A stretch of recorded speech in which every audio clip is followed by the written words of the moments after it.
क्या कभी आपने ऐसा महसूस किया है कि आप सब कुछ समझते हैं लेकिन फिर भी कुछ नहीं कर पाते? कि आपकी सोच आपकी सबसे बड़ी ताकत भी है और सबसे बड़ी कमजोरी भी? कि आप खुद से ही लड़ते रहते हैं और वही लड़ाई आपको दुनिया से अलग कर देती है? अगर हां, तो ये किताब आपके बारे में है। ये कहानी किसी हीरो की नहीं है, ये कहानी किसी विजेता की नहीं है। ये कहानी उस इंसान की है जो जरूरत से ज्यादा सोचता है, जो सच देखता है लेकिन उसी सच से डरता है। इस किताब का नाम है नोट्स फ्रॉम अंडरग्राउंड और इसे लिखा है दुनिया के सबसे गहरे लेखकों में से एक फ्योडोर दोस्तोयेव्स्की ने। दोस्तोयेव्स्की सिर्फ कहानी नहीं लिखते, वो इंसान के दिमाग के अंधेरे कमरे में उतर जाते हैं जहां हम खुद से भी झूठ बोलते हैं। ये किताब 1864 में लिखी गई थी, लेकिन अगर आज आप इसे सुन रहे हैं तो आपको लगेगा जैसे इसे आपके लिए ही लिखा गया हो, क्योंकि इंसान बदला नहीं है, सिर्फ दुनिया बदल गई है। अब चलिए उस इंसान से मिलते हैं जो खुद को अंडरग्राउंड मैन कहता है। मैं एक बीमार आदमी हूं, मैं एक चिड़चिड़ा आदमी हूं, मैं एक बदसूरत आदमी हूं। कहानी की शुरुआत इन्हीं शब्दों से होती है। कोई भूमिका नहीं, कोई सफाई नहीं, कोई हीरो इमेज नहीं, सिर्फ एक इंसान जो खुद को नंगा सच के साथ पेश करता है। अंडरग्राउंड मैन एक रिटायर्ड सरकारी कर्मचारी है, 40 साल का, अकेला और अपने कमरे में बंद। उसका अंडरग्राउंड असल में कोई तहखाना नहीं, वो उसका दिमाग है। एक ऐसा दिमाग जो हर बात को इतना सोचता है कि कोई फैसला लेना असंभव हो जाता है। वो कहता है, मैं बहुत ज्यादा कॉन्शियस हूं और यही कॉन्शियसनेस मेरी बीमारी है। वो मानता है कि आम लोग जो बिना सोचे समझे काम करते हैं असल में ज्यादा खुश हैं, क्योंकि वे सवाल नहीं पूछते। लेकिन वो हर बात पर सवाल करता है। अगर कोई उसे अपमानित करे तो वो पलटकर जवाब देने के बजाय उस अपमान को सालों तक अपने दिमाग में घुमाता रहता है। वो सोचता है, अगर मैंने ऐसा कहा होता तो क्या होता, अगर मैंने उसे नीचा दिखाया होता तो क्या होता। लेकिन असल जिंदगी में वो कुछ नहीं करता और यही बात उसे अंदर से खा जाती है। अंडरग्राउंड मैन रैशनल सोच से नफरत करता है। वो कहता है, लोग मानते हैं कि इंसान हमेशा अपने फायदे के लिए काम करता है, कि अगर हमें सही गणित समझा दिया जाए तो हम हमेशा सही फैसला लेंगे। लेकिन वो पूछता है, अगर इंसान जानबूझकर अपने ही नुकसान का रास्ता चुने तो? अगर इंसान सिर्फ ये साबित करने के लिए कि वो मशीन नहीं है गलत फैसला ले तो? वो कहता है, मुझे दर्द चाहिए, क्योंकि दर्द मुझे याद दिलाता है कि मैं आज़ाद हूं। ये सुनने में अजीब लगता है, लेकिन सच यही है। कई बार हम सिर्फ इसलिए गलत रिश्ते चुनते हैं, गलत फैसले लेते हैं, खुद को नुकसान पहुंचाते हैं, क्योंकि हम साबित करना चाहते हैं कि हम कंट्रोल में नहीं हैं। अंडरग्राउंड मैन इसी सच्चाई को स्वीकार करता है। वो खुद को दूसरों से बेहतर समझता है, लेकिन साथ ही खुद से नफरत भी करता है। वो समाज से अलग है, लेकिन अकेलेपन से डरता है। वो प्यार चाहता है, लेकिन जब कोई करीब आता है तो उसे दूर धकेल देता है। उसकी सबसे बड़ी लड़ाई दुनिया से नहीं, खुद से है। और यही वजह है कि ये किताब इतनी असहज लगती है, क्योंकि ये हमारे उन हिस्सों को छूती है जिन्हें हम छुपा कर रखते हैं। वो हिस्से जहां ईगो है, डर है और खुद को सही साबित करने की भूख है। अंडरग्राउंड मैन यादों में जीता है। एक छोटी सी बेइज्जती उसके लिए पूरी जिंदगी का युद्ध बन जाती है। वो सालों बाद भी उसी घटना को नए नए तर्कों के साथ दोहराता रहता है। ये सिर्फ कहानी नहीं है, ये ओवर थिंकिंग का पहला साहित्यिक चित्र है। ये वो इंसान है जो एक्शन से पहले इतना सोचता है कि एक्शन मर जाता है, और फिर वो खुद को इसलिए दोष देता है कि उसने कुछ नहीं किया। यहीं से उसकी कहानी और ज्यादा गहरी होने लगती है। अब वो हमें अपने अतीत में ले जाने वाला है, जहां उसकी टकराहट दूसरे लोगों से नहीं, उसकी ही कल्पनाओं से होती है। जहां एक छोटी सी मुलाकात उसकी पूरी मानसिक दुनिया हिला देने वाली है, और जहां हमें पहली बार दिखेगा कि अंडरग्राउंड मैन असल में कितना असहाय है। कहानी यहीं नहीं रुकती, यहां से उसका अतीत हमारे सामने धीरे धीरे खुलने वाला है, और उसके साथ हमारी खुद की परछाइयां भी। अंडरग्राउंड मैन अब अपने अतीत की ओर मुड़ता है। वो समय जब वो जवान था, जब उसे लगता था कि वो भी कुछ बन सकता है, लेकिन उसके अंदर एक अजीब सी कमजोरी थी। वो लोगों के सामने खुद को छोटा महसूस करता था और उसी समय अपने दिमाग में खुद को उनसे कहीं ऊपर रखता था। ये विरोधाभास उसकी पूरी जिंदगी में फैला हुआ है। एक तरफ हीन भावना, दूसरी तरफ घमंड, और दोनों के बीच फंसा हुआ एक अकेला इंसान। वो एक घटना याद करता है, एक साधारण सी बात जो किसी और के लिए एक पल में खत्म हो जाती, लेकिन उसके लिए सालों का बोझ बन गई। एक बार सड़क पर चलते हुए एक अफसर उसे हल्के से धक्का दे देता है, बस इतना सा। कोई गाली नहीं, कोई लड़ाई नहीं, लेकिन अंडरग्राउंड मैन उस पल में टूट जाता है। उसे लगता है कि उसे जानबूझकर अपमानित किया गया। वो उस अफसर के बारे में सब जानना चाहता है। वो कहां काम करता है, कहां रहता है, किस रास्ते से चलता है। वो महीनों उसी सड़क से गुजरता है, सिर्फ इस उम्मीद में कि कभी फिर टकरा जाए। लेकिन इस बार वो चुप नहीं रहेगा। इस बार वो भी उतनी ही ताकत से उससे टकराएगा। ये सुनने में बचपना लगता है, लेकिन यहीं किताब का सच छुपा है। क्योंकि हम सब अपने अपने दिमाग में ऐसी लड़ाइयां लड़ते हैं जो बाहर कभी दिखाई नहीं देती। अंडरग्राउंड मैन उस एक पल को इतना बड़ा बना देता है कि वो उसकी पहचान बन जाता है। और आखिरकार एक दिन वो टकराव होता है, दोनों आमने सामने, बिना शब्दों के, सिर्फ शरीर से। वो जानबूझकर उस अफसर से टकराता है। कोई कुछ नहीं कहता।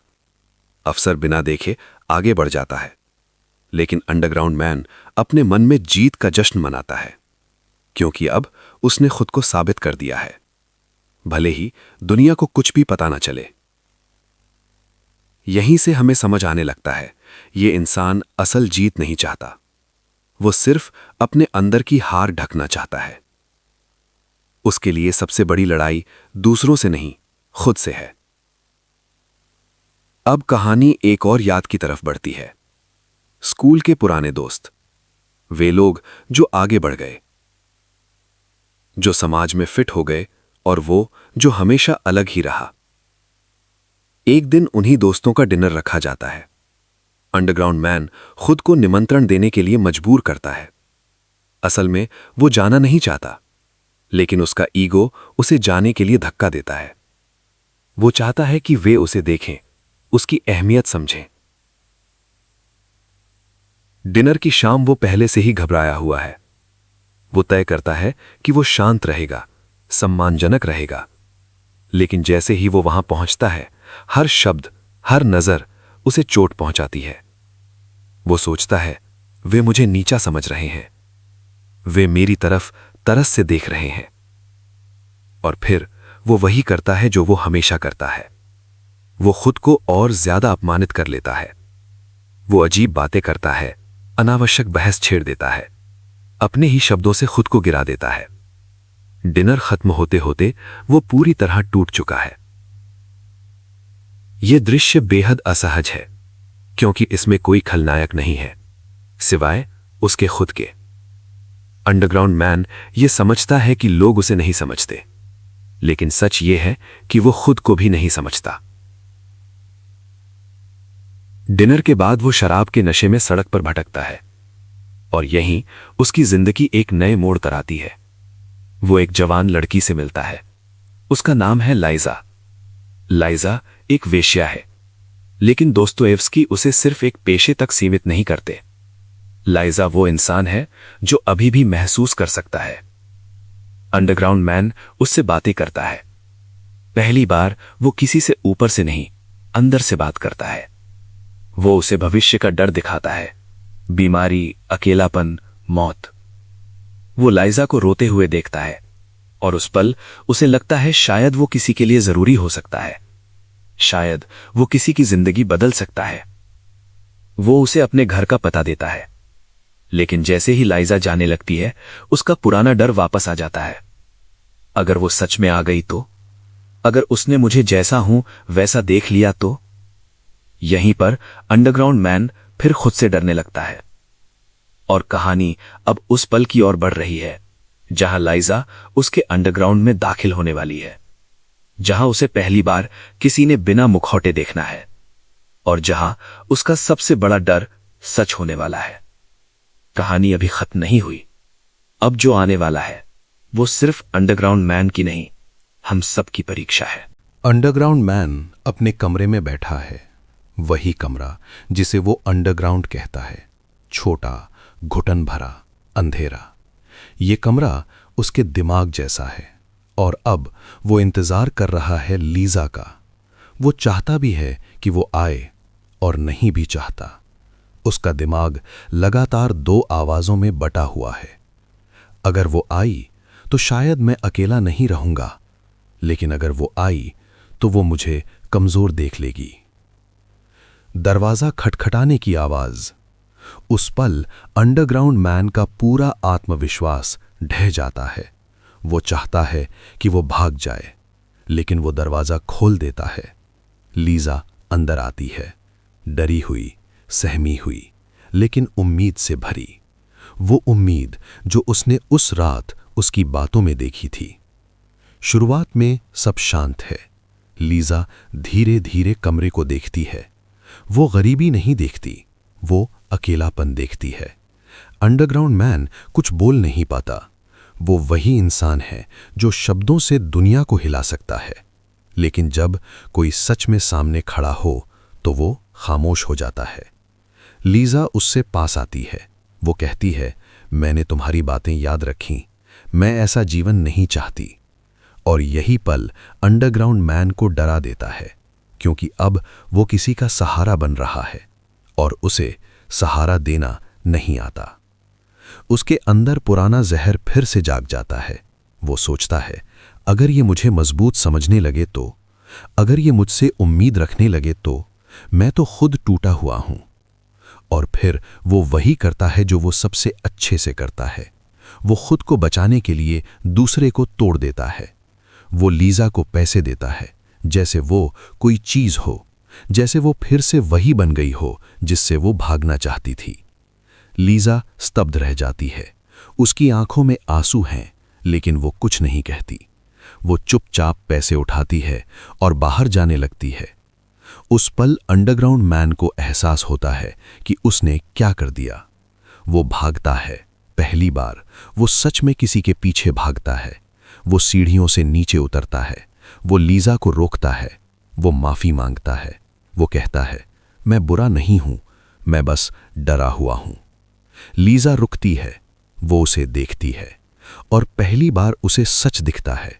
ये आदमी घमंडी नहीं है, ये आदमी कमजोर है। लीजा उससे लिपट जाती है बिना किसी शब्द के।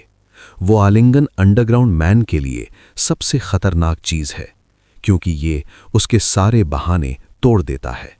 वो रोता है, वो टूट जाता है, वो खुद को पूरी तरह नंगा महसूस करता है और फिर वो लीजा को दूर कर देता है, क्योंकि वो इस सच के साथ जी नहीं सकता।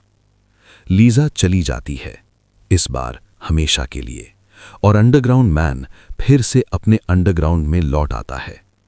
अब वो किसी को दोष नहीं देता, न समाज को, न सिस्टम को, न भाग्य को। वो जानता है उसका सबसे बड़ा दुश्मन वो खुद है। वो कहता है, हम सब ऐसे ही हैं। हम चाहते हैं कि कोई हमें समझे, लेकिन जैसे ही कोई पास आता है हम खुद दीवार खड़ी कर देते हैं। यही कहानी और ज्यादा खामोश हो जाती है। अब कोई घटना नहीं, सिर्फ स्वीकारोक्ति है। अंडरग्राउंड मैन अब लिख रहा है ये नोट्स। वो जानता है कि कोई इन्हें पूरा नहीं पढ़ेगा, लेकिन फिर भी वो लिखता है, क्योंकि चुप रहना और भी दर्दनाक है। और अब वो आखिरी सच हमारे सामने रखने वाला है, वो सच जो हमें असहज कर देगा, जो बताएगा कि हम कितने आज़ाद हैं और कितने खुद के कैदी। कहानी अब अपने अंतिम मोड़ की ओर बढ़ रही है। अब कोई मोड़ नहीं, कोई बदलाव नहीं, सिर्फ एक आईना है जिसमें हमें खुद को देखना है।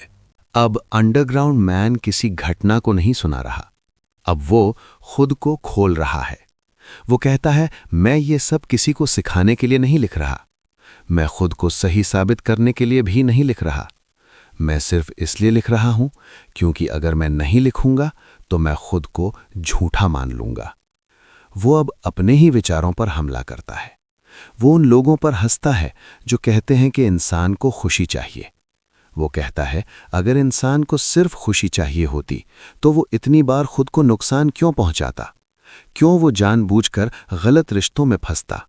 क्यों वो सही रास्ता जानते हुए भी उल्टा रास्ता चुनता?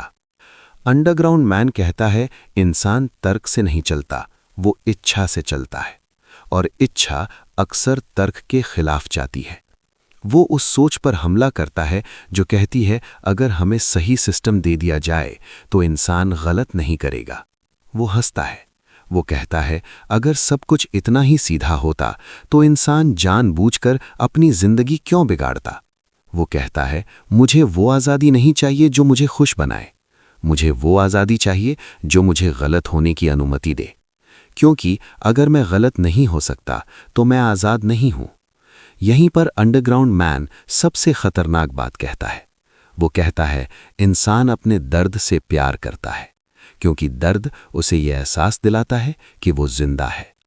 वो स्वीकार करता है, मैं बीमार हूं, लेकिन मेरी बीमारी मेरी पहचान है।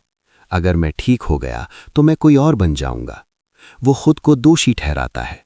वो कहता है, मैंने लीजा को इसलिए नहीं तोड़ा कि मैं बुरा था। मैंने उसे तोड़ा क्योंकि उसने मुझे अच्छा बनने का मौका दिया और मैं उसके लायक नहीं था। अब वो प्यार पर बात करता है। वो कहता है, प्यार कमज़ोर लोगों के लिए नहीं, प्यार के लिए खुद को खोलना पड़ता है, और मैं खुलने से डरता हूं।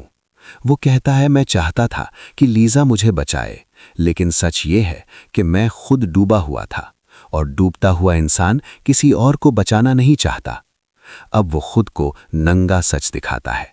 वो कहता है, मैं दूसरों से इसलिए नफरत करता हूं क्योंकि मैं खुद से नफरत करता हूं। वो समाज पर फिर से हमला करता है, लेकिन अब गुस्से में नहीं, थकान में। वो कहता है, सभ्य समाज इंसान को और ज्यादा अकेला बना देता है, क्योंकि वो हमें सिखाता है कि हमें हमेशा मजबूत दिखना है। अंडरग्राउंड मैन मानता है, मैं मजबूत नहीं हूं और मैं इस कमजोरी के साथ जीना चाहता हूं। वो कहता है, अगर तुम मुझे ठीक करना चाहते हो तो तुम मुझे मार दोगे, क्योंकि मैं अपनी बीमारी में जिंदा हूं।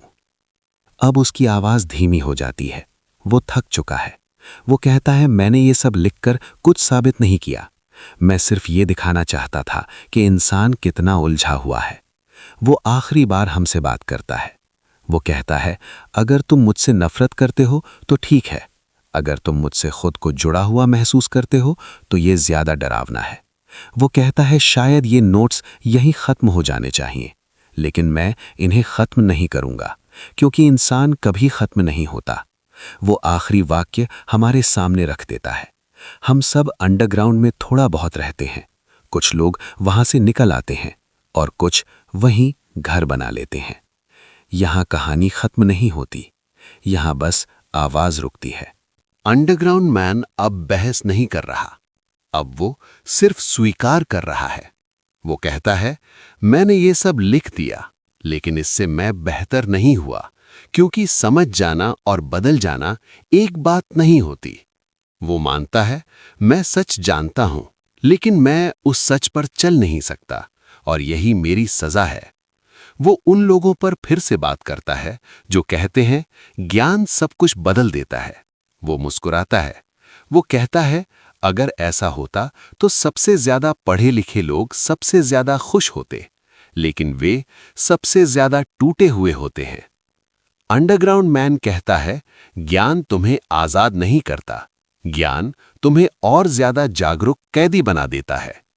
अब वो अपने जीवन की खामोशी पर बात करता है। अंडरग्राउंड मैन अब बहस नहीं कर रहा, अब वो सिर्फ स्वीकार कर रहा है। वो कहता है, मैंने ये सब लिख दिया, लेकिन इससे मैं बेहतर नहीं हुआ, क्योंकि समझ जाना और बदल जाना एक बात नहीं होती। वो मानता है, मैं सच जानता हूं, लेकिन मैं उस सच पर चल नहीं सकता, और यही मेरी सजा है। वो उन लोगों पर फिर से बात करता है जो कहते हैं, ज्ञान सब कुछ बदल देता है। वो मुस्कुराता है। वो कहता है, अगर ऐसा होता तो सबसे ज्यादा पढ़े लिखे लोग सबसे ज्यादा खुश होते, लेकिन वे सबसे ज्यादा टूटे हुए होते हैं। अंडरग्राउंड मैन कहता है, ज्ञान तुम्हें आजाद नहीं करता, ज्ञान तुम्हें और ज्यादा जागरूक कैदी बना देता है। अब वो अपने जीवन की खामोशी पर बात करता है। वो कहता है, मैंने कुछ नहीं किया, मैंने शादी नहीं की, मैंने दोस्त नहीं बनाए, मैंने कोई लड़ाई ठीक से नहीं लड़ी, मैंने सब कुछ अपने दिमाग में जिया। वो कहता है, कुछ लोग गलतियां करके सीखते हैं और कुछ गलतियां सोच सोच कर मर जाते हैं। मैं दूसरे वाले लोगों में से हूं। अब वो ईमानदारी से कबूल करता है, मैंने अकेलापन चुना, लेकिन अब मैं ये नहीं कह सकता कि ये चुनाव मजबूरी नहीं था। वो कहता है, मैं कहता रहा कि मैं समाज से ऊपर हूं, लेकिन सच ये है कि मैं डरपोक था, डरपोक, असफल और असहज। अब वो अपने पाठकों से सीधे बात करता है। वो कहता है, अगर तुम मेरी बातों में अपना चेहरा देख रहे हो तो ये मत सोचो कि तुम खास हो। ये कमजोरी दुर्लभ नहीं है, ये इंसानी है। अंडरग्राउंड मैन कहता है, हम सब कभी न कभी ये चाहते हैं कि कोई हमें बिना बदले स्वीकार कर ले, लेकिन हम खुद को बिना नफरत देख नहीं पाते। वो प्रेम पर फिर लौटता है। वो कहता है, मैं लाइजा से प्यार नहीं करता था, मैं उसके सामने ईमानदार होने के विचार से डर गया था। वो कहता है, प्यार तुम्हें नंगा कर देता है और मैं कपड़ों के बिना खड़ा नहीं हो सकता। अब वो अपने सबसे गहरे झूठ को स्वीकार करता है। वो कहता है, मैं ये कहता रहा कि मैं खुद को जैसा हूं वैसा स्वीकार करता हूं, लेकिन ये सबसे बड़ा झूठ था। मैं खुद को सजा दे रहा था।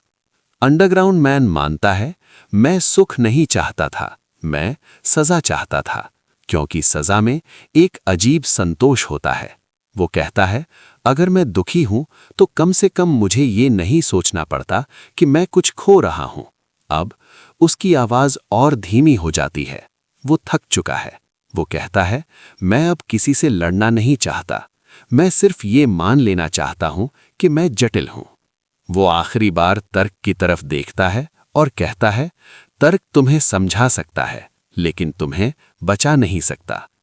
अंडरग्राउंड मैन कहता है, मैं ये नहीं कहता कि मेरा रास्ता सही है, मैं बस ये कहता हूं, ये मेरा है। वो एक अजीब शांति के साथ कहता है, शायद मैं बदल सकता था, लेकिन मैं नहीं बदला, और यही मेरी सच्चाई है। अब वो अपने नोट्स को बंद करने की बात करता है। वो कहता है, शायद अब लिखना बंद कर देना चाहिए, लेकिन फिर वो रुक जाता है और कहता है, अगर मैं लिखना बंद कर दूं तो मैं पूरी तरह खामोश हो जाऊंगा, और खामोशी मुझसे सह नहीं होती। यहां कहानी धीरे धीरे अपने आखिरी सांस की ओर बढ़ रही है। अब कोई नया विचार नहीं, सिर्फ एक इंसान जो खुद के साथ बैठा है। अगला हिस्सा अंत नहीं होगा, वो एक स्वीकारोक्ति होगी, एक आखिरी सीधी नजर आईने में। अंडरग्राउंड मैन अब कुछ साबित नहीं करना चाहता। वो जानता है कि उसने किसी को बदला नहीं, शायद खुद को भी नहीं। वो कहता है, मैंने ये सब लिख दिया और अब मेरे पास छुपाने के लिए कुछ नहीं बचा। वो मानता है, मैंने अपने जीवन में कोई महान अपराध नहीं किया, लेकिन मैंने कोई महान काम भी नहीं किया, और कभी-कभी यही सबसे भारी बोझ होता है। वो कहता है, लोग सोचते हैं कि दुख किसी घटना से आता है, लेकिन असली दुख उस जीवन से आता है जो जिया नहीं गया। अंडरग्राउंड मैन अब अपने पाठक को सीधे देखता है। वो कहता है, अगर तुम ये उम्मीद कर रहे थे कि अंत में मैं बदल जाऊंगा, तो तुम गलत किताब सुन रहे हो। वो कहता है, ये कोई उद्धार की कहानी नहीं, ये स्वीकार की कहानी है। वो खुद से पूछता है, अगर मैं थोड़ा कम सोचता तो क्या ज्यादा जीता? अगर मैं थोड़ा ज्यादा हिम्मत करता तो क्या कम दुखी होता? फिर वो खुद को रोट देता है और कहता है, ये सवाल बेकार हैं, क्योंकि मैं वही हूं जो मैं हूं। अंडरग्राउंड मैन अब सबसे खतरनाक बात कहता है। वो कहता है, मैं बदल सकता था, लेकिन मैं बदलना नहीं चाहता था, क्योंकि बदलने का मतलब ये मानना होता कि पहले मैं गलत था। वो कहता है, और ये स्वीकार करना मेरे लिए दर्द से भी ज्यादा भयानक था। वो समाज से अब शिकायत नहीं करता, वो सिस्टम को दोष नहीं देता, वो बस इतना कहता है, मैं फिट नहीं हुआ। और शायद हर इंसान को फिट होने के लिए नहीं बनाया गया। अंडरग्राउंड मैन अपने अकेलेपन को अब रोमांटिक नहीं बनाता। वो कहता है अकेलापन कोई गहराई नहीं, ये सिर्फ एक स्थिति है और मैं इसमें फंस गया। वो लाइजा का नाम आखिरी बार लेता है और कहता है वो मेरी मुक्ति नहीं थी, वो मेरा मौका थी और मैंने उसे खो दिया। वो कहता है सबसे दुखद बात ये नहीं कि कोई तुम्हें छोड़ दे, सबसे दुखद बात यह है कि जब कोई तुम्हारे पास आए और तुम खुद उसे दूर कर दो। अब उसकी आवाज लगभग फुसफुसाहट बन जाती है। वो थक चुका है। वो कहता है मैं अब अपने आप को सजा नहीं देना चाहता, लेकिन मैं माफ भी नहीं कर सकता। वो स्वीकार करता है मैं ना अच्छा हूं ना बुरा, मैं सिर्फ कमजोर हूं। अंडरग्राउंड मैन आखिरी बात लिखता है। वो कहता है अगर तुम मेरी तरह हो तो खुद से नफरत मत करना, लेकिन खुद को झूठ भी मत कहना।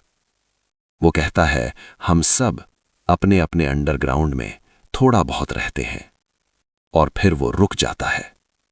वो कहता है ये नोट्स यहीं खत्म होने चाहिए, लेकिन सच ये है अंडरग्राउंड से कोई आखिरी पंक्ति नहीं होती, क्योंकि इंसान एक अधूरी किताब है। यहां आवाज खत्म होती है, लेकिन अगर आप थोड़ी देर खामोशी में बैठें तो आप खुद की आवाज सुनेंगे, और शायद यही इस किताब का असल उद्देश्य था। अगर ये कहानी कहीं न कहीं आपके भीतर कुछ हिला गई, अगर इस आवाज में आपने खुद को थोड़ा सा देखा, तो इस वीडियो को लाइक कीजिए, क्योंकि ये सिर्फ समर्थन नहीं, सुनने की स्वीकृति है। इस वीडियो को शेयर कीजिए, शायद किसी और के अंडरग्राउंड तक ये आवाज पहुंच जाए। और अगर आप ऐसी ही गहरी किताबें, ईमानदार विचार और शांत लेकिन सच बोलती आवाजें आगे भी सुनना चाहते हैं, तो माय गैलेक्सी टूर चैनल को सब्सक्राइब कीजिए, क्योंकि माय गैलेक्सी टूर पर हम कहानियां नहीं सुनाते, हम दिमाग की यात्राएं करते हैं। फिर मिलेंगे एक और किताब के साथ, एक और असहज सच के साथ। धन्यवाद माय गैलेक्सी टूर के साथ इस यात्रा का हिस्सा बनने के लिए।